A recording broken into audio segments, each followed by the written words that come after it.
بسم الله الرحمن الرحيم إن الحمد لله نحمده ونستعينه ونستغفره ونعوذ بالله من شرور أنفسنا وسيئات أعمالنا من يهده الله فلا مضل له ومن يضلل فلا هادي له وأشهد أن لا إله إلا الله وحده لا شريك له وأشهد أن محمدا عبده ورسوله صلى الله عليه وعلى آله وصحبه وسلم تسليما كثيرا. On continue la lecture de Kitab al-Tawhid. Et on avait expliqué que les chapitres qui étaient venus jusqu'à maintenant, c'était comme une introduction. Donc il dit ici, Babu tafsir al-Tawhid wa shahadati an la ilaha illallah. Donc le chapitre ici s'intitule Tafsir al-Tawhid, c'est-à-dire l'explication du Tawhid et de l'attestation de la ilaha illallah. Donc quand il dit ici al-Tawhid et l'attestation de la ilaha illallah, en fait, c'est comme pour signifier que At-Tawhid, c'est le sens de La ilaha illallah. C'est-à-dire que l'explication du Tawhid et l'explication de La ilaha illallah, ça ne sera pas deux sens différents, c'est le même sens. Puisque le sens de La ilaha illallah, c'est At-Tawhid, c'est-à-dire l'unicité d'Allah subhanahu wa ta'ala et le fait que l'adoration lui revient de façon exclusive. Ça, on l'a déjà vu. Donc on pourrait se poser la question ici, pourquoi il répète un chapitre sur Tafsir al-Tawhid, alors qu'on l'a déjà vu depuis le début, surtout dans le premier chapitre, juste après le titre Kitab al-Tawhid. Il avait cité des versets et des hadiths déjà dont on comprenait le sens du Tawhid. Donc pourquoi il réitère ça ici? En fait, il réitère ça ici pour rajouter un peu au sens du Tawhid et au sens de l'ibada, c'est-à-dire qu'est-ce que c'est que l'adoration et l'explication concernant l'adoration. Donc ici, en fait, on va voir des choses en plus qu'on n'a pas vues précédemment, qui font partie du Tawhid. Et ce chapitre, c'est comme un résumé de tout ce qui va venir après. Comme il le dit à la fin du chapitre, l'explication de ce chapitre sera tous les chapitres qui suivent. Donc c'est comme si ce chapitre il contenait un aperçu, et tous les chapitres qui suivent, c'est le développement et l'explication de ce qu'il y a dans ce chapitre. Donc il dit وقوله تعالى, ou alors on peut dire وقوله تعالى أولئك الذين يدعون يبتغون إلى ربهم الوسيلة أيهم أقرب ويرجون رحمته ويخافون عذابه. Donc le premier verset qu'il a cité ici, on va le traduire en disant أولئك الذين يدعون, c'est-à-dire ceux-là qui les invoquent, يبتغون, ils recherchent إلى ربهم الوسيلة, vers leur Seigneur, un moyen, al-wasila, c'est-à-dire un moyen d'arriver à lui. Ayyuhum aqrab, lequel d'entre eux sera le plus proche de lui, c'est-à-dire qu'ils sont en compétition les uns les autres. Wa yarjuna rahmatahu wa yakhafuna azabah, et ils espèrent sa miséricorde et ils craignent son châtiment. Donc ici, quand il dit ulaika alladhina yad'un, ulaika alladhina yad'unahum ou yad'unahum al-kuffar, c'est comme ça qu'il faut le comprendre. Ulaika, c'est-à-dire ceux-là qui sont invoqués. Alladhina yad'un, yani al-kuffar. Donc le sujet de yad'un, ils invoquent ici, c'est al-kuffar, al-mushrikun. Donc ceux-là qu'ils invoquent, c'est-à-dire ceux-là que les mushrikun, que les polythéistes invoquent. Donc ici Allah subhanahu wa ta'ala nous parle de ceux qui sont invoqués par les polythéistes et par les mécréants. Ulaika alladhina yad'un, ceux-là qu'ils invoquent, c'est-à-dire ceux-là, ces personnes, ces anges, ces prophètes, ces hommes vertueux, etc., que ceux-là invoquent, c'est-à-dire que les mécréants et que les mouchriquines, les polythéistes, invoquent. Yabtaruna ila rabbihimul wasila. Ceux-là cherchent un moyen de se rapprocher de leur Seigneur. C'est-à-dire que les mouchriquines invoquent, donc que ce soit de Quraysh ou autres, invoquent des divinités, alors que ces divinités elles-mêmes cherchent à se rapprocher d'Allah. C'est-à-dire ce sont des hommes, parfois des prophètes, parfois des hommes saints, parfois des anges, car on a vu précédemment que les Arabes d'avant l'islam adoraient aussi bien les pierres et les arbres que des prophètes, comme Isa par exemple, ou des anges, ou alors des hommes saints, comme notamment Maryam, ou alors Al-Lattu. Et ce verset, comment on va le comprendre aussi? On va le comprendre en lisant le verset qui précède. Donc le verset qui précède dit قُلِ ادْعُوا الَّذِينَ زَعَمْتُم مِّن دُونِهِ فَلَا يَمْلِكُونَ كَشْفَ الضُّرِّ عَنكُمْ وَلَا تَحْوِيلًا أُولَٰئِكَ الَّذِينَ يَدْعُونَ يَبْتَغُونَ إِلَى رَبِّهِمُ الْوَسِيلَةَ أَيُّهُمْ أَقْرَبُ. Donc le verset qui précède nous aide à comprendre ce verset. Le verset qui précède dit, dis-leur, c'est-à-dire dis Muhammad, qul ud'u alladhina za'amtum min dunihi. Invoquez ce que vous prétendez en dehors de lui, c'est-à-dire en dehors d'Allah. Fala yamlikuna kashfa ad-durri ankum. Ils ne peuvent pas enlever le mal de vous, wala tahwila. Ils ne peuvent pas non plus le déplacer. Donc Allah dit, ceux que vous invoquez en dehors d'Allah ne peuvent pas enlever le mal qui est sur vous. Et ils ne peuvent pas non plus le déplacer ou changer, tahwil, changer votre situation du mal vers le bien. Ceux-là qu'ils invoquent, donc ça parle toujours de ceux qui sont invoqués, cherchent eux-mêmes à se rapprocher d'Allah, al-wasila, c'est-à-dire ils cherchent eux-mêmes à avoir la crainte d'Allah et à œuvrer pour se rapprocher d'Allah. Ayyuhum aqrab, et sont en compétition entre eux. Ayyuhum aqrab, c'est-à-dire lequel d'entre eux sera le plus proche. Wa yarjuna rahmatahu, et ils espèrent sa miséricorde. Wa yakhafuna azaba, et ils craignent son châtiment. Donc, qu'est-ce qu'on retire de ces deux versets en fait? C'est qu'ici, Allah subhanahu wa ta'ala nous dit que les mécréants de Quraysh et les Arabes d'avant l'islam, de la Jahiliya, adoraient des gens ou des créatures d'Allah qu'ils prenaient comme des divinités, alors que ces créatures qu'ils invoquent elles-mêmes essayent de se rapprocher d'Allah, craignent le châtiment d'Allah et espèrent la récompense d'Allah. En plus, ces divinités qu'ils ont prises en dehors d'Allah ne peuvent pas les secourir et ne peuvent pas enlever d'eux le mal, comme la maladie ou les catastrophes de la vie, etc., etc. Donc, puisque d'une part, elles ne peuvent pas enlever pour eux le mal, alors leur adoration est insensée. Quel est le sens d'adorer quelqu'un qui ne peut pas te secourir? Ça, c'est une chose. Et la deuxième chose, dans le deuxième verset, c'est que ces êtres eux-mêmes, c'est-à-dire ces prophètes, ces anges, etc., eux-mêmes cherchent à se rapprocher d'Allah et adorent Allah. Donc pourquoi vous les adorez alors qu'eux-mêmes sont soumis à Allah subhanahu wa ta'ala? Pourquoi vous les adorez alors qu'eux-mêmes espèrent la récompense d'Allah et craignent le châtiment d'Allah? Voilà le sens de ce verset. Quel est le rapport avec notre chapitre ici? C'est de comprendre le tawhid par son contraire. C'est-à-dire ici, Allah subhanahu wa ta'ala nous parle des mushrikines et de leurs pratiques qui consistent à invoquer en dehors d'Allah des créatures d'Allah, dont ils espèrent le bien ou dont ils espèrent la protection, et que ces créatures peuvent être également des êtres dotés de raison, comme les prophètes ou les anges ou les hommes saints. Donc on en comprend que les mushrikines n'adoraient pas que des pierres et des statues. Ils adoraient également des prophètes, comme c'était le cas de Isa par exemple, ou des hommes saints comme Allat ou comme Maryam, ou des anges, qu'ils disaient être les filles d'Allah, subhanahu wa ta'ala. Donc Allah nous montre que cela invoquait ces créatures. Donc le tawhid, c'est le contraire de cela, c'est-à-dire c'est invoquer Allah subhanahu wa ta'ala et lui vouer nos demandes et nos prières seuls sans ne rien lui associer. Donc c'est ça le but de ce verset ici. Pourquoi il l'a mis dans ce chapitre? C'est pour montrer que at-tawhid c'est ad-du'a. At-tawhid c'est dans ad-du'a notamment. C'est-à-dire at-tawhid, la ilaha illallah, c'est le fait d'invoquer et de prier Allah subhanahu wa ta'ala seul. Et de ne pas prier et invoquer autre qu'Allah azza wa jal, quel qu'il soit, même si c'est un prophète ou un ange. Donc ça c'est pour le premier verset, bien sûr. Ça, on va y revenir dans beaucoup de chapitres. وقوله تعالى ومن الناس من يتخذ من دون الله أندادا يحبونهم كحب الله. Non, j'ai sauté une page. Donc il dit وقوله تعالى وإذ قال إبراهيم لأبيه وقومه إنني براء مما تعبدون إلا الذي فطرني فإنه سيهدين وجعلها كلمة باقية في عقبه لعلهم يرجعون. Donc ici, il cite un autre verset, qui dit وَإِذْ قَالَ إِبْرَاهِيمُ لِأَبِيهِ وَقَوْمِهِ. Et lorsque Ibrahim a dit à son père et à son peuple, إِنَّنِي بَرَاءٌ. Bara'un ici c'est dans quel sens? Bari, yani innocent. Bara'un mimma ta'budun. Certes, je suis innocent de ce que vous adorez. إِلَّا الَّذِي فَطَرَنِي. Sauf celui qui m'a, qu'est-ce que ça veut dire fatarani?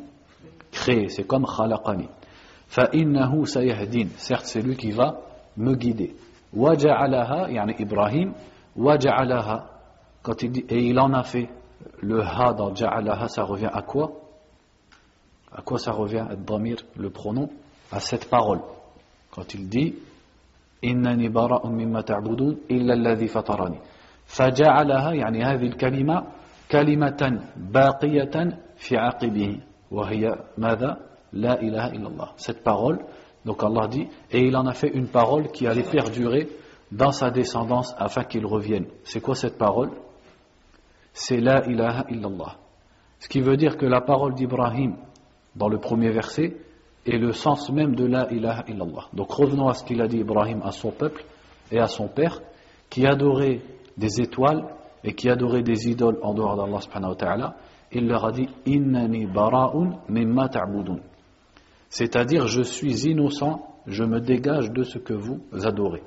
C'est-à-dire qu'Ibrahim a exprimé à son peuple le fait qu'il mécroit et qu'il renie leur divinité, leurs étoiles, leurs statues, etc. Donc ça correspond à la ilaha, quand on dit la ilaha. C'est-à-dire qu'on renie al-aliha. Qu'est-ce que veut dire ilah? C'est ce qui s'adore, le ma'boud. C'est toutes les choses auxquelles on voue un culte.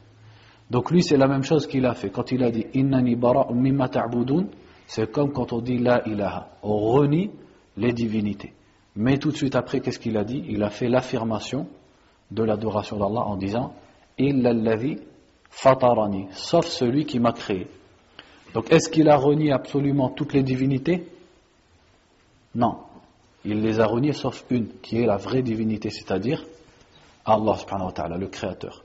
Donc ça correspond à illallah. Quand on dit la ilaha illallah, c'est la même chose qu'Ibrahim a dit à son peuple. Innani bara'un mimma ta'budun illa alladhi fatarani. Il y a aussi quand il a dit illa alladhi fatarani, il y a une allusion pourquoi il a choisi de dire pourquoi il n'a pas dit simplement illallah. Pourquoi il a dit illa alladhi fatarani, sauf celui qui m'a créé, au lieu de dire simplement illallah ou illa rabb par exemple. Voilà, c'est pour attirer l'attention et faire comprendre que celui qui a créé, c'est lui seul qui mérite d'être adoré.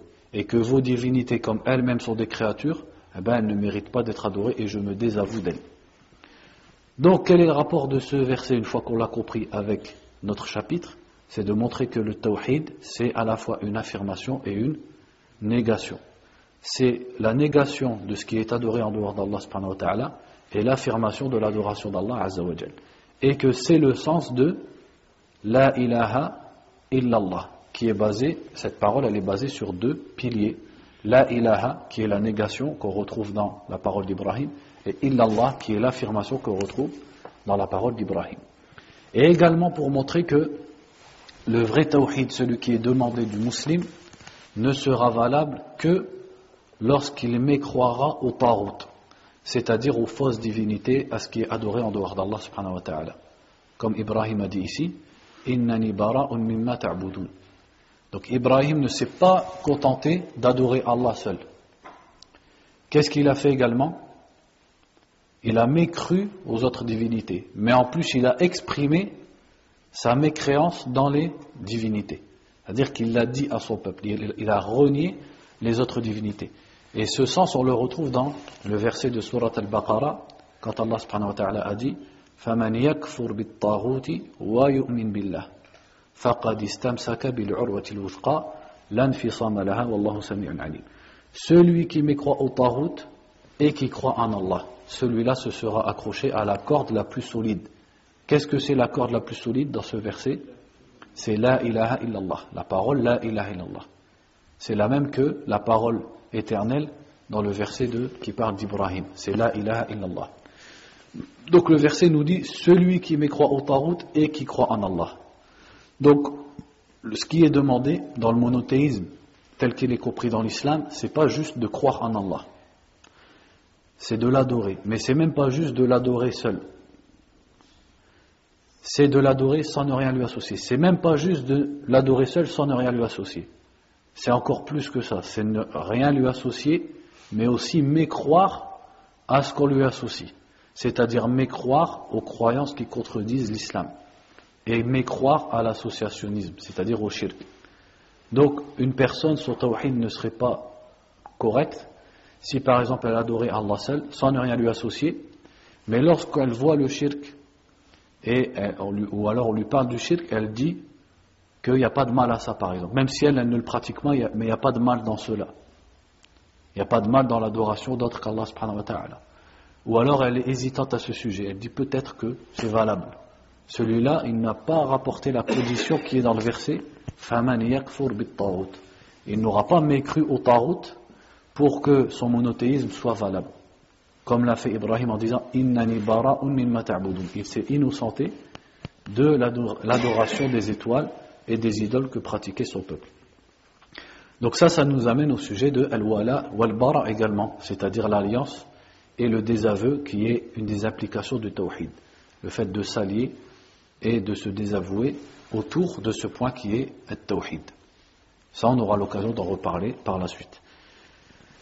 وقوله تعالى اتخذوا أحبارهم ورهبانهم أربابا من دون الله والمسيح ابن مريم وما أمروا إلا ليعبدوا إلها واحدا لا إله إلا هو سبحانه عما يشركون. Ensuite il a cité un verset de la sourate At-Tawbah qui dit ils ont pris. Donc ittakhadhu, ça parle des ahlul kitab. Ittakhadhu ahbarahum wa ruhbanahum. Al-ahbar, qu'est-ce que c'est l'ahbar? Le pluriel de habr, c'est-à-dire l'ulama, c'est comme l'ulama, c'est-à-dire les savants. Wa ruhbanahum. Al-ruhban, qu'est-ce que c'est? L'ubbad, ceux qui font beaucoup d'adoration, comme les moines par exemple, dans les monastères qui se consacraient à l'adoration d'Allah subhanahu wa ta'ala, etc. Donc l'exemple des ahbar, c'est comme les rabbins par exemple, chez les juifs. Parce que c'était des gens qui prenaient soin d'apprendre la Torah, d'apprendre la science des prophètes, etc. Et l'exemple des ruhban, par exemple, c'est les moines qui étaient chez les chrétiens dans les monastères. Donc Allah dit, ils ont pris leurs savants et leurs, entre guillemets, adorateurs, arbaban. Arbaban, c'est le pluriel de Rabb.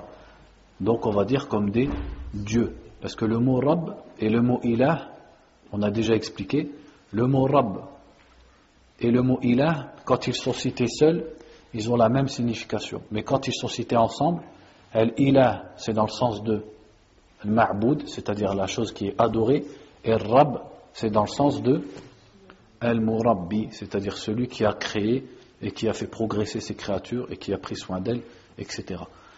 Donc ici, ce serait dans le sens, ils ont pris leurs savants et leurs adorateurs comme des dieux, c'est-à-dire comme des divinités, en dehors d'Allah, wal Masih ibn Maryam, et le Messie, fils de Maryam, c'est-à-dire Isa, alayhi salatu wassalam. Alors qu'ils n'ont été ordonnés que d'adorer une seule divinité, et il n'y a de divinité que lui, qu'il soit exalté au-delà de ce qu'il lui associe. Ce verset, pour le comprendre, on a besoin de l'explication qui est dans As-Sunnah, dans le hadith de Adi ibn Hatim, dans le Musnad de l'imam Ahmed, dans les Sunan de l'imam At-Tirmidhi, rahimahullah ta'ala. C'est que Adi ibn Hatim, radiallahu anhu, était un sahabi qui était auparavant chrétien. Et lorsqu'il a entendu ce verset, il a dit au prophète sallallahu alayhi wa sallam, ma kunna na'buduhum. C'est-à-dire que le verset dit que les gens du livre ont pris leurs savants et leurs adorateurs, leurs moines par exemple, comme des dieux, comme des divinités.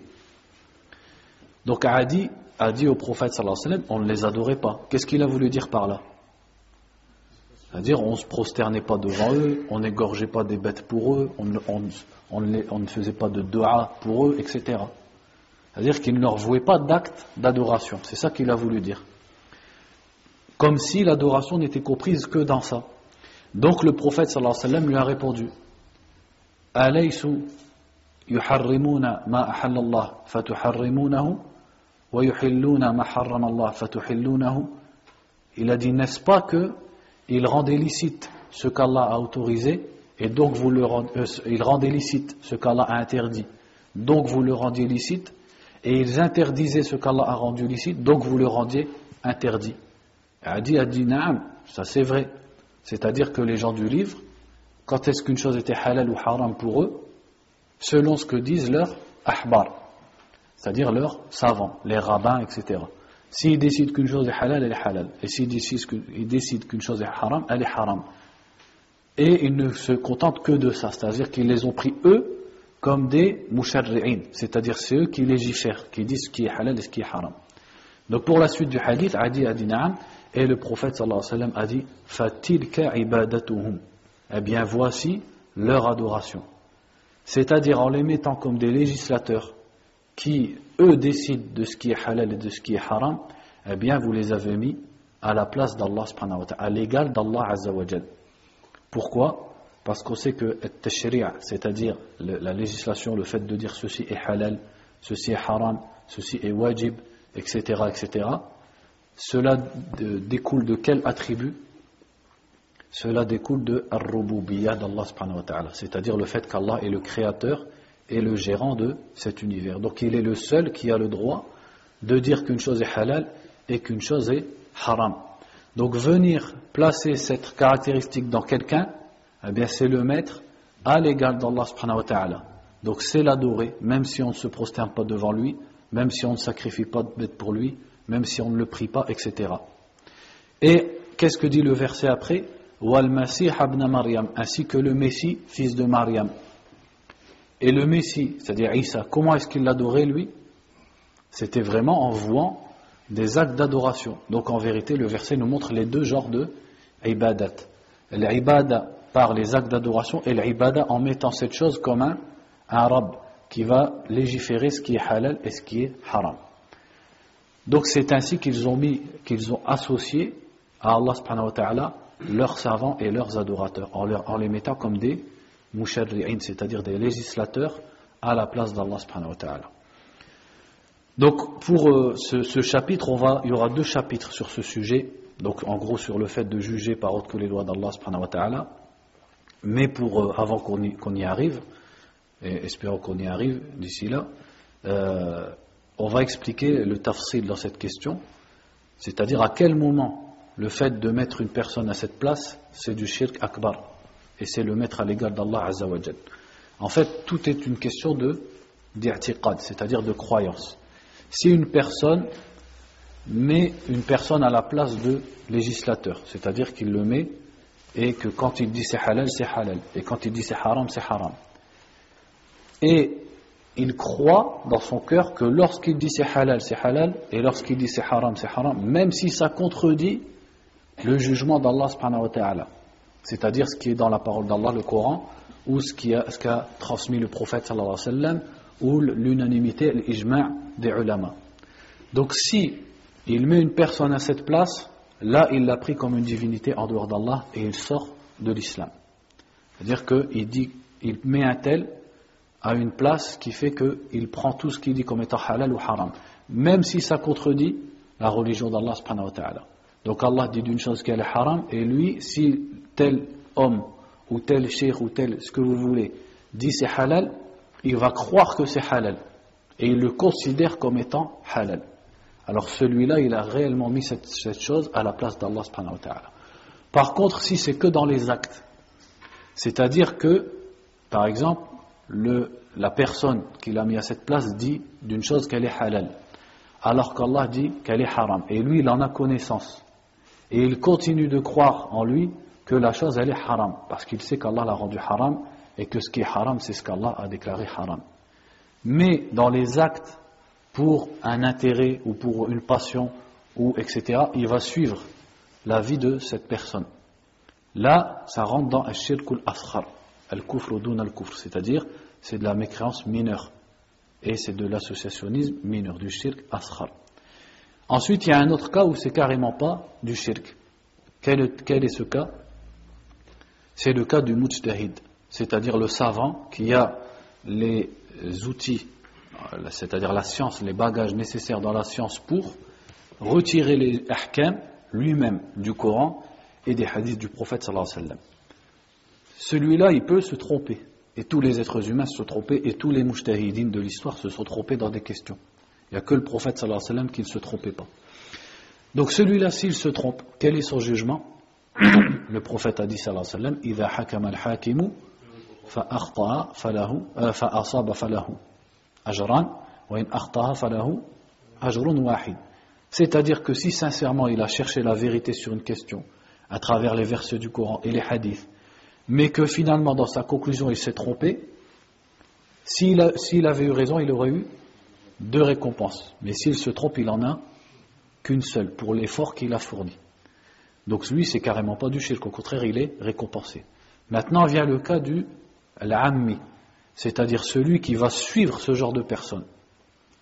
Eh bien, tout revient à savoir, c'est-à-dire il suit cette personne notamment quand il s'est trompé.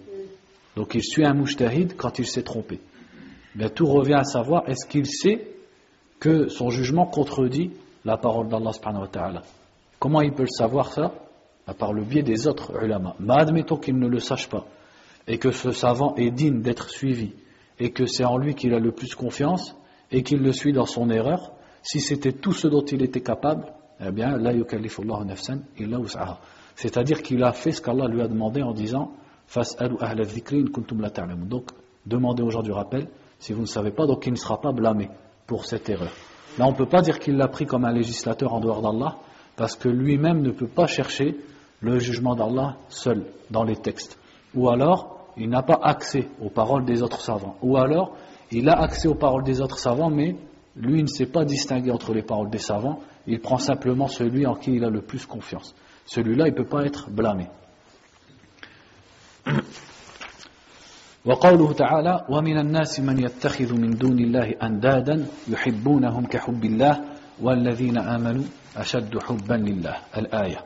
Ensuite il a cité le verset de la sourate Al-Baqarah qui dit et parmi les gens il en est qui prennent en dehors d'Allah des égaux, c'est-à-dire des égaux à Allah, ils les mettent comme des égaux à Allah, qu'ils aiment comme ils aiment Allah, alors que ceux qui ont la foi وَالَّذِينَ آمَنُوا أَشَدُّ حُبًّا لِلَّهِ, alors que ceux qui ont la foi aiment plus Allah, c'est-à-dire aiment plus Allah que les mouchriquines n'aiment leur divinité. Donc que nous dit le verset? Le verset nous dit, Allah Azza wa Jalla nous décrit ces gens qui aiment des créatures ou des idoles, etc., autant qu'ils aiment Allah. Alors que les croyants aiment Allah plus que toute chose, et plus même que ces mécréants adorent et aiment leurs idoles. Donc, leur shirk ici, en quoi est-ce qu'il consiste? Il consiste en at-taswiya ou at-tandid, c'est-à-dire ils ont mis à l'égal une créature avec Allah subhanahu wa ta'ala dans quelle chose? Dans l'amour. Qu'est-ce que ça nous montre? Est-ce qu'ils détestaient Allah? Déjà, est-ce qu'ils croyaient en Allah, ceux-là? Ben oui. Est-ce qu'ils le détestaient? Est-ce que c'était des gens qui reniaient Allah ou qui insultaient Allah? Non, puisqu'Allah nous a dit yuhibbunahum kahubbillah, ils les aiment comme ils aiment Allah. Donc c'était des gens non seulement qui croyaient en Allah, mais qui aussi aimaient Allah subhanahu wa ta'ala. Mais ils aimaient leur divinité autant qu'ils aimaient Allah subhanahu wa ta'ala, d'un amour qui est un amour de ibadah, un amour d'adoration qui pousse la personne à se soumettre et à s'humilier devant la chose qu'elle aime. C'est ça l'amour qui est voulu ici, qui est l'amour qui doit être consacré exclusivement à Allah subhanahu wa ta'ala. C'est l'amour de ibadah, l'amour d'adoration, celui qui pousse à te prosterner, à t'humilier, à te soumettre et à obéir à la chose que tu aimes. Cet amour n'est dû qu'à Allah subhanahu wa ta'ala. Et eux, le vouer à Allah et le vouer également à leur divinité. Donc qu'est-ce que ça nous montre ici par rapport au sujet, par rapport au chapitre? C'est que le shirk peut se faire tout en étant croyant en Allah. C'est-à-dire que le shirk et la mécréance n'est pas le fait simplement d'être athée, de ne pas croire en Allah, ou de détester Allah. Mais que les mécréants de Quraysh aimaient Allah, croyaient en lui, mais ils étaient quand même des mouchriquines. Pour quelle raison? Parce qu'ils aimaient leurs idoles autant qu'ils aiment Allah subhanahu wa ta'ala. Et ce verset nous montre aussi que donc le shirk, c'est de mettre à l'égal une créature avec Allah dans une adoration. Et il nous montre que l'amour est une adoration, et c'est même la plus grande des adorations. Et il nous montre que at-tawhid, qui est le fait d'adorer Allah exclusivement, son fondement et sa base, c'est l'amour. C'est-à-dire que le tawhid n'est pas qu'une adoration basée sur la crainte. Il est basé sur la crainte, mais il est également basé sur l'amour, car Allah dit وَالَّذِينَ آمَنُوا أَشَدُّ حُبًّا لِلَّهِ. Ceux qui ont la foi, les monothéistes, aiment plus Allah. C'est-à-dire que leur adoration pour Allah subhanahu wa ta'ala est basée et elle est accompagnée d'amour, encore plus que les Quraysh n'aimaient Allat et Uzza, etc., etc. Et ça nous montre aussi que les adorations ne sont pas que dans les actes. mais elles sont surtout même dans le cœur, car l'amour c'est quelque chose qui est dans le cœur. Ces traces sont dans les actes, mais l'amour lui-même il est dans le cœur. وفي الصحيح عن النبي صلى الله عليه وسلم من قال لا إله إلا الله وكفر بما يعبد من دون الله حرم ماله ودمه وحسابه على الله عز وجل. Ensuite il a dit, et dans le Sahih, c'est-à-dire le Sahih de l'imam al-Bukhari rahimahullah, le prophète a dit sallallahu alayhi wa sallam, celui qui dit la ilaha illallah et qui mécroit wa kafara et qui mécroit à ce qui est adoré en dehors d'Allah, ses biens et son sang sont sacrés, sont interdits, et son compte est auprès d'Allah azza wa jal. Donc ici, qu'est-ce que le prophète a dit sallallahu alayhi wa sallam? Celui qui dit la ilaha illallah, il a la sacralité du musulman. Ses biens sont sacrés et son sang est sacré, c'est-à-dire c'est lui le musulman. Il a fait dépendre ça d'une simple parole, qui est la ilaha illallah. Mais est-ce que cette parole, elle est dénuée de toute condition, et dénuée de preuves, ou est-ce qu'il a rajouté une condition? Ici il a dit, celui qui dit la ilaha illallah, wa kafara bima yu'badu min dunillah, et qui mécroit à ce qui est adoré en dehors d'Allah. C'est-à-dire que si la personne venait à dire la ilaha illallah, et même à attester l'attestation, mais elle continue à adorer par exemple Isa, ou à adorer Maryam, ou à adorer Bouddha, ou à adorer le Sidi Foulen ou le Wali Foulen, à adorer quelqu'un en dehors d'Allah subhanahu wa ta'ala et à l'invoquer en dehors d'Allah azza wa jal. Ou alors il dit la ilaha illallah, il n'invoque personne, mais lorsqu'on lui parle du shirk, on lui parle de l'adoration de Maryam, de l'adoration de Isa, de l'adoration de Bouddha, etc., il n'y voit pas de mal. Lui adore Allah seul, mais le shirk, il ne le renie pas. Ou alors il doute sur le fait que ce soit valable ou pas. Eh bien, celui-là n'aura pas mécru. Donc imaginez la condition que le prophète a mis ici, sallallahu alayhi wa sallam, c'est carrément al-kufr, la mécréance, c'est-à-dire de renier ce qui est adoré en dehors d'Allah. Donc comme le musulman adore Allah et invoque Allah, il doit également renier et mécroire, c'est-à-dire croire que l'adoration d'autre qu'Allah est nulle et est interdite et est du shirk. Et ce genre de hadith où le prophète sallallahu alayhi wa sallam dit celui qui dit la ilaha illallah et ensuite il met une condition, on en retrouve plusieurs. Quand il a dit man qala la ilaha illallah mukhlisan yabtaghi bi dhalika wajha Allah, plutôt, c'est-à-dire il cherche par cela la face d'Allah. Dans un autre hadith il a dit sadiqan min qalbihi, il le dit sincèrement de son cœur, c'est-à-dire qu'il le dit non pas pour plaire aux gens ou pour se protéger. Dans un autre hadith il a dit man mata wa huwa ya'lamu an la ilaha illallah, celui qui meurt alors qu'il sait qu'il n'y a de divinité qu'Allah, c'est-à-dire il a mis comme condition également de savoir le sens de la ilaha illallah. Donc la ilaha illallah c'est une parole, mais cette parole, comme le disait Wahb ibn Munabbih, c'est la clé du paradis certes, mais toute clé elle a des dents. C'est-à-dire qu'une clé c'est pas une simple tige de fer. Si tu mets juste une tige de fer dans une serrure, tu peux tourner autant que tu veux, ça va rien ouvrir du tout. Donc lui il disait, certes la ilaha illallah c'est vrai que c'est la clé du paradis, mais une clé qu'est-ce qu'elle a pour que ça puisse ouvrir? Elle a des dents.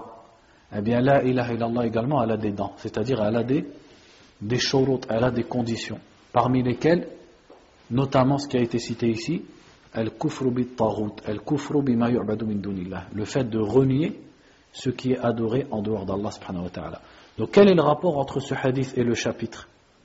C'est pour montrer que le tawhid, encore une fois, n'est pas le simple fait de croire en Allah, n'est pas même le simple fait d'adorer Allah, c'est le fait d'adorer Allah et de renier qu'on lui associe quoi que ce soit dans son adoration.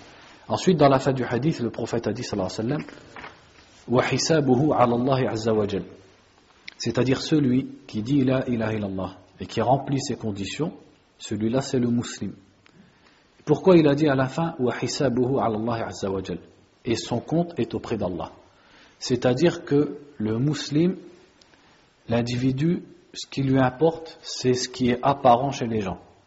C'est-à-dire que si une personne vient aux musulmans et dit ashhadu an la ilaha illallah wa ashhadu anna muhammadan rasulullah sallallahu alayhi wa sallam, et qu'ensuite dans les jours qui suivent il ne contredit pas ça, c'est-à-dire qu'il délaisse, s'il adorait autre qu'Allah, il délaisse l'adoration d'autre qu'Allah, et également il se met à pratiquer, comme surtout la salat, alors celui-là c'est le musulman. Qu'est-ce que ça veut dire? Ça veut dire qu'Allah Azza wa Jalla ne nous a pas demandé d'ouvrir son cœur et de regarder dedans pour voir s'il est sincère ou pas.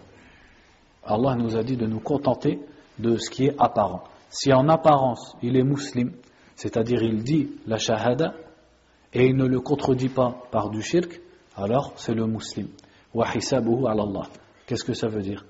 S'il est véridique, alors il méritera auprès d'Allah les mérites d'un musulman. Et s'il ment, ça appartient à Allah subhanahu wa ta'ala de le savoir et de le punir. Mais nous, en tant que musulmans, on l'accepte en tant que musulman. C'est ça que veut dire ce hadith. Et pour la parenthèse, comment une personne devient musulman ou est musulman? Parce que ça, c'est une choubha que certaines personnes elles peuvent avoir, c'est-à-dire une fausse idée. Il y a des personnes comme ça qui sont adeptes du takfir, et ils disent que même une personne, si son père il est musulman ou sa mère elle est musulmane, il faut qu'il prouve encore qu'il soit musulman. Ça, c'est le contraire de l'unanimité des musulmans. Les musulmans n'ont jamais fonctionné comme ça.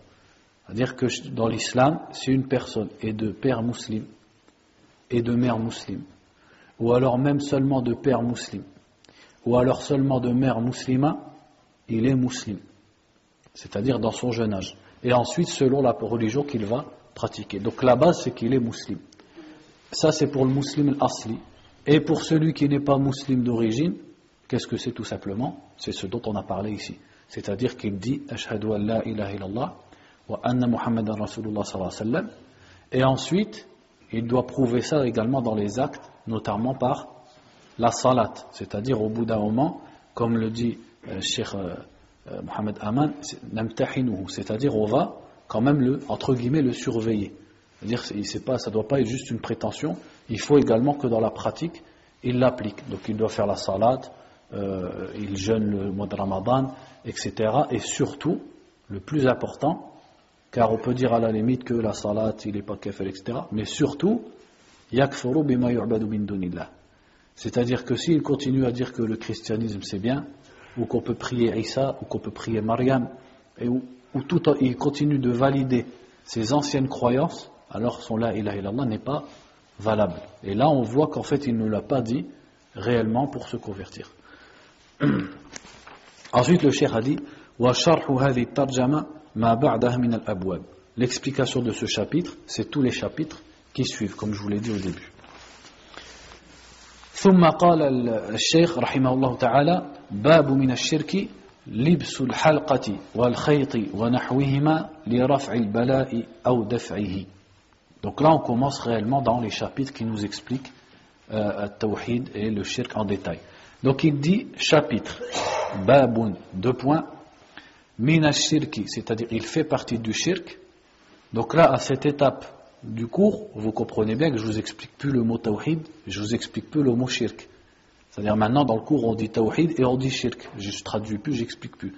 Donc il fait partie du shirk le fait de porter une halqa, c'est-à-dire un anneau, ou un khayt, c'est-à-dire un fil, ou quelque chose qui y ressemble, pour enlever un malheur ou pour le repousser. C'est quoi la différence entre enlever un malheur et le repousser? Pourquoi il a dit les deux choses différentes? Enlever un malheur, c'est quand il est déjà là, comme une maladie par exemple, ou la pauvreté, ou autre chose. Et le repousser, c'est quand la personne, dans l'exemple de la maladie, elle est en bonne santé, mais elle craint d'être malade. Donc qu'est-ce qu'il nous dit ce chapitre en fait? C'est que le fait de porter quelque chose, donc ça peut être un anneau, ça peut être un fil, et ça peut être d'autres choses, et des talismans, etc., etc., pour se protéger du mal, ou alors pour guérir d'un mal. Tout ça, ça fait partie du shirk. Car le musulman, il doit attendre ça de qui? D'Allah subhanahu wa ta'ala. Il doit croire et mettre sa confiance en Allah azza wa jalla, et croire que le seul qui va le libérer des maux qui le touchent, des malheurs qui le touchent, et le protéger des malheurs à venir, c'est Allah subhanahu wa ta'ala.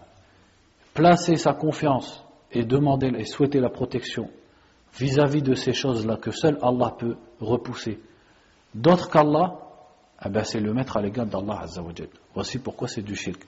Donc il dit وقول الله تعالى قل أفرأيتم ما تدعون من دون الله إن أرادني الله بضر هل هن كاشفات ضره أو أرادني برحمة هل هن ممسكات رحمتي قل حسبي الله عليه يتوكل المتوكلون. Donc il a cité le verset qui dit, dit, voyez-vous, donc dit au Muhammad, et là il s'adresse à qui? Aux mushrikin. Afara'aytum ma tad'una min dunillah. Voyez-vous ce que vous invoquez en dehors d'Allah. Si Allah me veut un mal, est-ce qu'elles peuvent enlever ce mal? Et si Allah me veut une miséricorde, est-ce qu'elles peuvent la retenir? Qul hasbi Allah. Dis, Allah me suffit, et c'est en lui que ceux qui ont confiance doivent placer leur confiance. Al-mutawakkilun. Donc qu'est-ce que nous dit le verset? Le verset dit à propos des mouchriquines, demande-leur aux mouchriquines, si Allah subhanahu wa ta'ala m'a destiné un mal, et Allah c'est lui qui donne le mal et le bien, et c'est lui qui a destiné pour l'être humain le bien et le mal, et les deux sont une épreuve pour l'être humain, aussi bien le bien que le mal. Si Allah me veut un mal, est-ce qu'elles peuvent enlever ce mal? Quelle est la réponse? Et même les mécréants de Quraysh vont répondre à cette réponse, car ils savent que personne n'est à l'égal d'Allah subhanahu wa ta'ala dans sa force et sa puissance. Qu'est-ce qu'ils vont répondre? Non. Si Allah t'a destiné un mal, est-ce que quelqu'un est aussi fort ou plus fort que lui pour pouvoir l'enlever? Subhanahu wa ta'ala. C'est non, la réponse est non. Et si Allah me veut un bien, est-ce que quelqu'un peut venir empêcher ce bien? Donc si quelqu'un venait à dire oui, si Allah me veut un mal, quelqu'un peut l'enlever. Et si Allah me veut un bien, quelqu'un peut l'empêcher. Qu'est-ce que ça voudrait dire? Qu'il a mis quelqu'un, non pas à l'égal d'Allah, mais même au-dessus d'Allah subhanahu wa ta'ala. Or, même les mécréants de Quraysh savaient que personne n'est au-dessus d'Allah et personne n'est à l'égal d'Allah dans sa force, dans son pouvoir et dans le fait qu'il gère l'univers. Donc Allah ici pose cette question aux mouchriquines, mais la question c'est quoi qui est voulu par elle? C'est-à-dire il pose la question sachant qu'ils vont répondre non. Et ils sont d'accord avec ce point.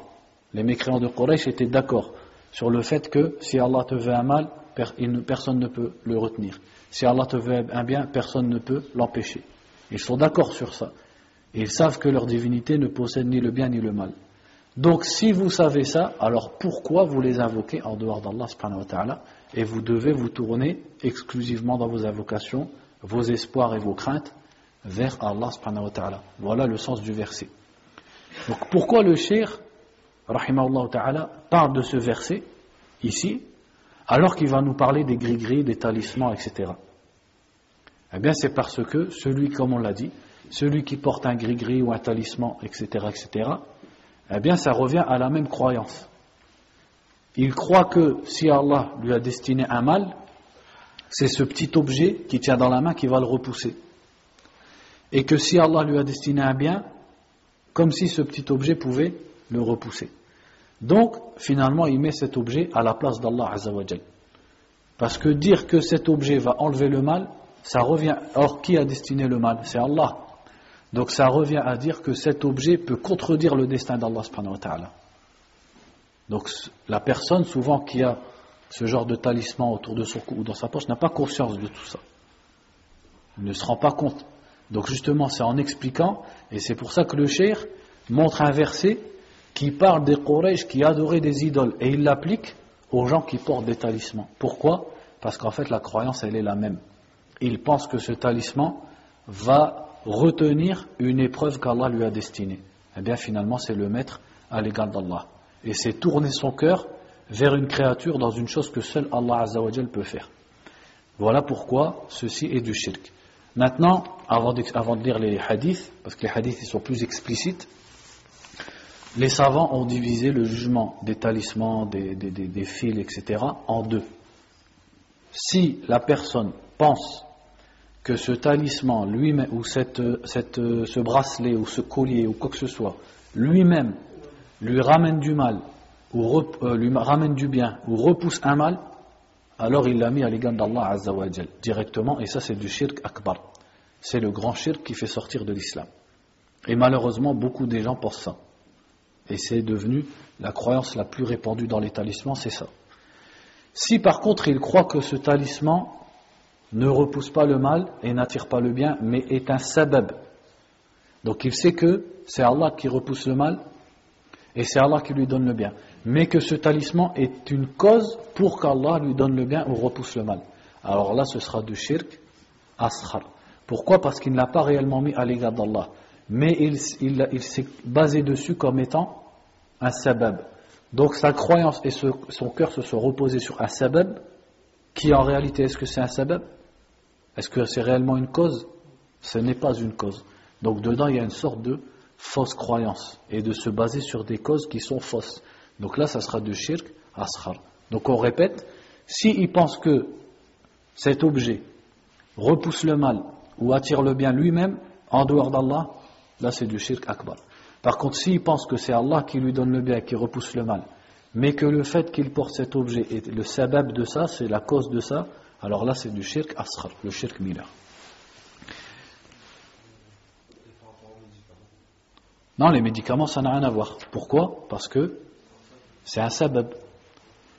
Les médicaments, c'est tout le contraire. Le prophète a dit, sallallahu alayhi wa sallam, Tadawu ya ibadallah, wa la tadawu bil haram. Au contraire, le prophète a dit, sallallahu alayhi wa sallam, de prendre des médicaments. Et il a dit également, Ihris ala ma yanfa'uk, wasta'in billah. Cherche ce qui t'est utile et demande l'aide d'Allah. Donc le prophète, sallallahu alayhi wa sallam, en aucun cas nous a interdit de faire l'asbab. L'asbab, au contraire. Les savants disent, at-tawakkul, il a deux rukn, deux piliers. Pour que vraiment la personne elle soit mutawakkil, il faut qu'elle fasse deux choses. Il faut qu'elle fasse l'asbab. Par exemple, dans le cas de la maladie, elle prend le médicament qui est licite et qui est connu pour être un médicament. Et elle espère d'Allah subhanahu wa ta'ala la guérison. Parce qu'elle sait que ça c'est qu'un sabab. Si Allah azza wa jal veut que le sabab ne marche pas, ça ne marchera pas. Et si Allah azza wa jal le veut, le sabab fera son effet. Donc à la fin, c'est qui détient tout dans sa main, et la conséquence de ton affaire, c'est Allah. Mais Allah a fait que dans sa sunna, la sunna d'Allah, comme on dit, c'est que toute chose a une cause. Toute chose, elle a une cause. Et l'exemple le plus flagrant, c'est lequel? Eh bien, essaye d'avoir un enfant sans avoir de femme. Mais tu peux attendre toute ta vie et l'enfant il ne va pas tomber du ciel. Allah il a fait le monde comme ça. Tout a un sabab. Donc Allah te dit fais le sabab, mais c'est à moi que tu demandes le résultat. Donc les médicaments, il n'y a pas de shirk dedans. Sauf dans le cas où la personne par exemple se repose complètement sur le médicament en oubliant Allah subhanahu wa ta'ala.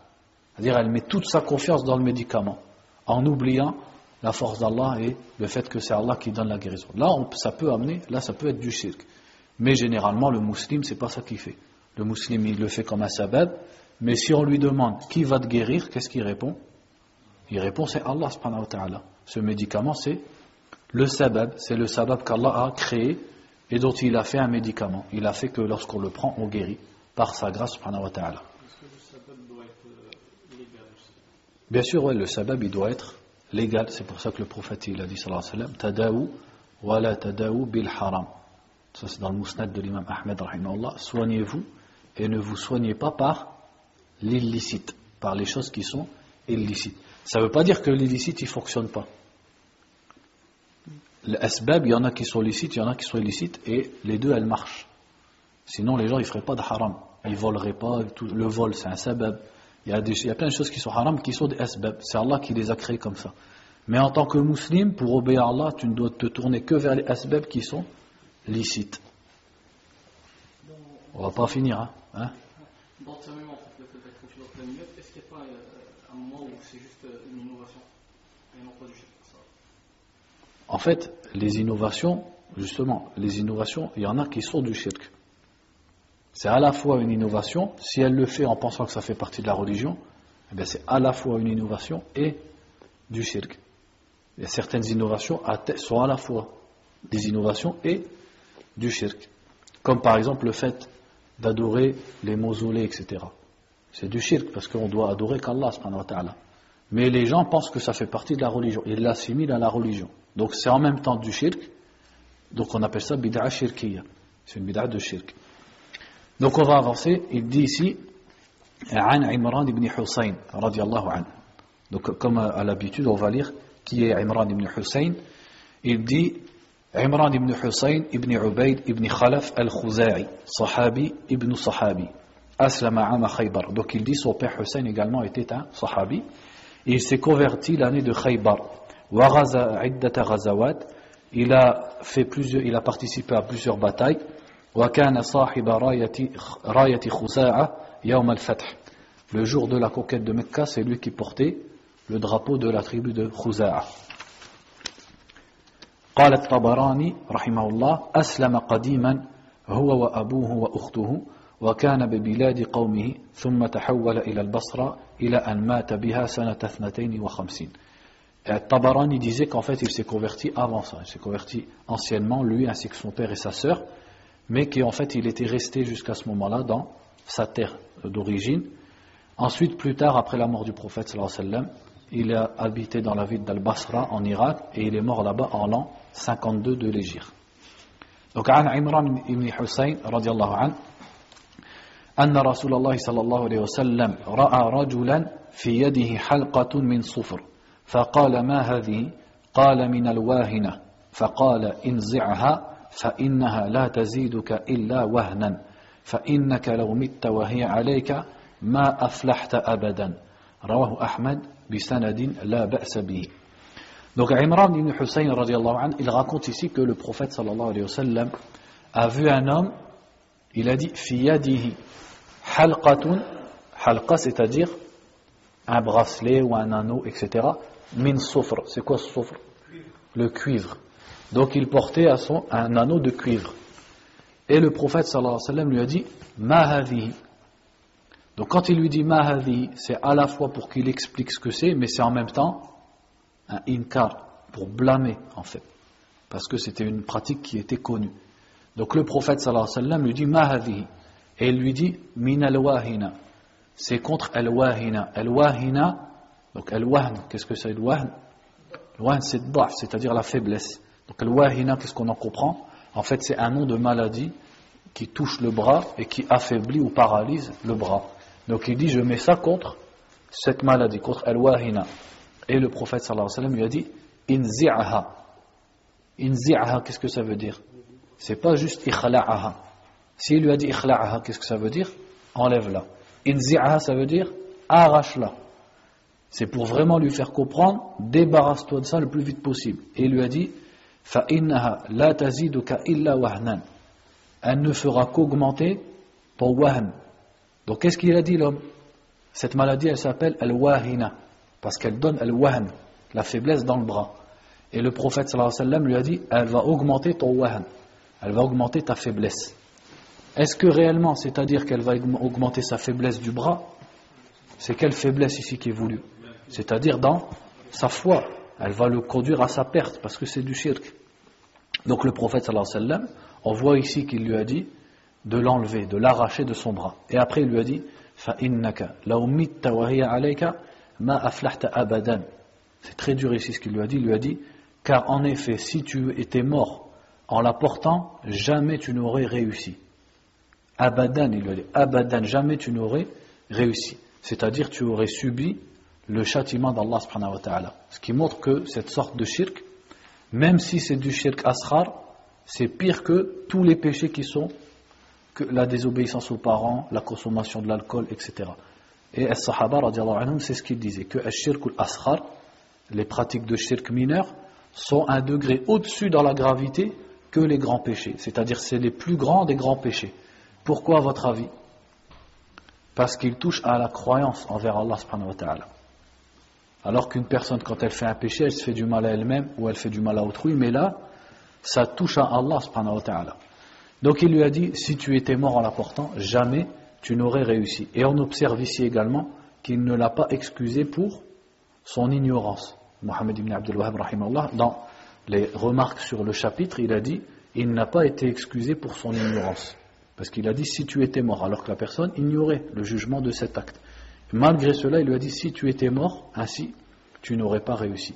C'est-à-dire, comme l'ont dit les savants, que dans les questions de shirk et de tawhid, l'ignorant n'est pas excusé. Selon des savants, ce n'est pas tous les savants qui disent ça, mais selon un nombre de savants, que la personne n'est pas excusée pour les questions qui ont attrait au shirk et au tawhid.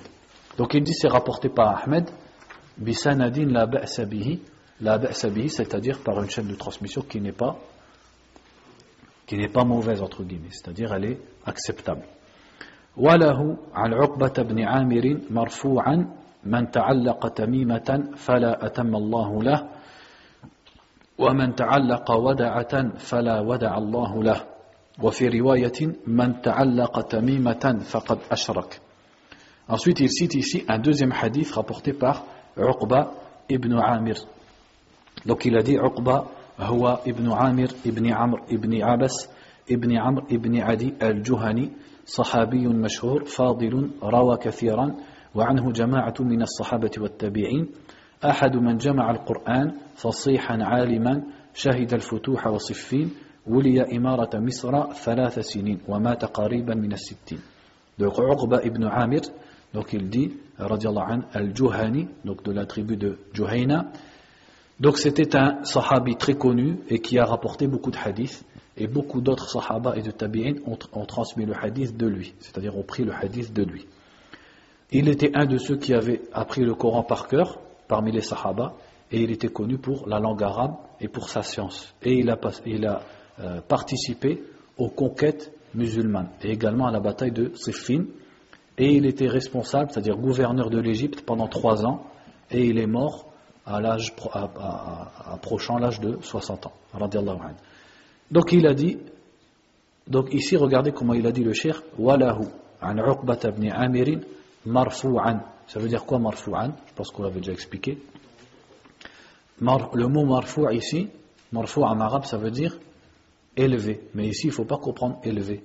Ici c'est ce qu'on appelle du istilah, c'est-à-dire c'est une façon d'employer le mot qui est propre à une catégorie de savants, de spécialistes d'une science précise. Quelle science ici? Les sciences du hadith. Donc dans les sciences du hadith, quand on dit un hadith marfou', c'est-à-dire un hadith qui vient du prophète sallallahu alayhi wa sallam. Et si on dit un hadith mawqouf, qu'est-ce que ça veut dire? C'est-à-dire un hadith qui vient d'un sahabi, c'est-à-dire en fait ce n'est pas la parole du prophète sallallahu alayhi wa sallam, mais d'un sahabi. Et si on dit un hadith maqtou', qu'est-ce que ça veut dire? Ça veut dire un hadith qui vient en fait d'un tabi'i. C'est-à-dire c'est une parole de, par exemple, Saïd ibn al-Musayyib ou bien Al-Hassan al-Basri, il dit quelque chose. On peut appeler ça un hadith, mais un hadith maqtou', coupé entre guillemets, ça s'appelle comme ça, c'est un lexique. Ils ont choisi des mots pour désigner des hadiths. Même si la plupart du temps, quand on dit le mot hadith, il s'applique que au marfou', que celui qui vient du prophète sallallahu alayhi wa sallam. Ça c'est une façon également, c'est de dire hadith pour les paroles du prophète sallallahu alayhi wa sallam. Et qu'est-ce qu'on dit pour le reste? Al-Athar. Ça c'est pas tous les savants, mais c'est quelque chose à notre époque qui est la façon d'employer les mots qui est la plus connue. Donc quand vous voyez, par exemple, an Abi Hurayra ou bien an Ibn Umar marfou'an, en fait ça veut dire Uqba ibn Amir rapporte du prophète sallallahu alayhi wa sallam, 2 points, et après il cite le hadith. En fait c'est comme si on disait walahu an Uqba ibn Amir an nabi sallallahu alayhi wa sallam. Donc parfois le dire an nabi sallallahu alayhi wa sallam, qu'est-ce qu'ils disent? Ils disent marfou'an, tout simplement. Ouais, voilà, c'est pareil, c'est la même chose. Voilà, marfou'a. Donc il dit ici man ta'allaqa tamimatan fala atamma Allahu lahu wa man ta'allaqa wada'atan fala wada'a Allahu lahu. Donc ce hadith, avant qu'on en parle, les savants du hadith disent qu'il n'est pas authentique, mais la deuxième version qu'il a citée, elle est authentique. Mais on va quand même l'expliquer pour voir le sens. Il dit celui man ta'allaqa, c'est-à-dire qui porte ou qui accroche. Donc il s'accroche à lui-même, soit à son bras ou à son cou, ou à autrui ou à son véhicule, etc. Tamimatan. Donc celui qui accroche une tamima, fala atamma Allahu lahu. Qu'Allah ne complète pas ce qu'il souhaite. Donc ici le prophète sallallahu alayhi wa sallam parle de tamima. Qu'est-ce que tamima? Tamima c'est le talisman, c'est-à-dire toute chose qu'on porte pour se protéger ou au contraire pour avoir du bonheur, comme porte-bonheur. Donc ça peut être, à l'époque il le faisait avec des perles ou avec d'autres choses qu'on va citer ici. Ça peut être n'importe quel objet. Tout objet qu'on porte à son cou, ou à sa main, ou dans sa poche, ou à sa voiture, ou on le met à son enfant, ou dans sa maison, en espérant de cet objet, ça rentre dans at-tamima. Donc il a dit celui qui accroche une tamima, fala atamma Allahu la. Donc regardez le prophète sallallahu alayhi wa sallam, l'expression ici, il a dit fala atammallahu la. Il a employé un verbe qui ressemble au mot tamima. Celui qui porte une tamima, qu'Allah ne complète pas ce qu'il souhaite. Et après il a dit sallallahu alayhi wa sallam wa man ta'allaqa wada'atan. Wada'atan, c'est-à-dire c'est les perles qui viennent de la mer. Donc celui qui porte une perle, parce qu'en fait les Arabes les utilisaient en pensant que ces perles elles repoussent le mauvais œil, etc. Fala wada'allahu la. Wada'a, ça veut dire taraka, qu'Allah ne laisse pas pour lui, c'est-à-dire qu'Allah ne le laisse pas dans la tranquillité et qu'Allah ne le laisse pas avec ce qu'il recherche. Donc certains disent que pourquoi ils prenaient des wada'at, des perles, parce qu'ils en espéraient ad-da'a. Ad-da'a, qu'est-ce que ça veut dire? Ad-da'atu, le repos, la tranquillité. Comme les deux mots ils se ressemblent, eh bien, ils portaient des perles qui s'appellent wada'a pour avoir ad-da'a. Ça, certains savants ils ont dit ça. Eh bien, le prophète ici dans le hadith sallallahu alayhi wa sallam a invoqué contre celui qui fait ça avec le contraire de ce qu'il veut. Celui qui porte une wada'a, la wada'a Allahu la. C'est-à-dire qu'Allah ne le laisse pas dans la tranquillité ou qu'Allah ne le laisse pas atteindre ce qu'il recherche. Donc ici dans le hadith, s'il était authentique bien sûr, on a l'interdiction de porter at-tamima, mais il dit wa fi riwayatin, et dans une autre version qui est aussi dans le musnad de l'imam Ahmed, et celle-là elle est authentique, il a dit man ta'allaqa tamimatan faqad ashrak. Ce hadith c'est le plus clair dans le chapitre.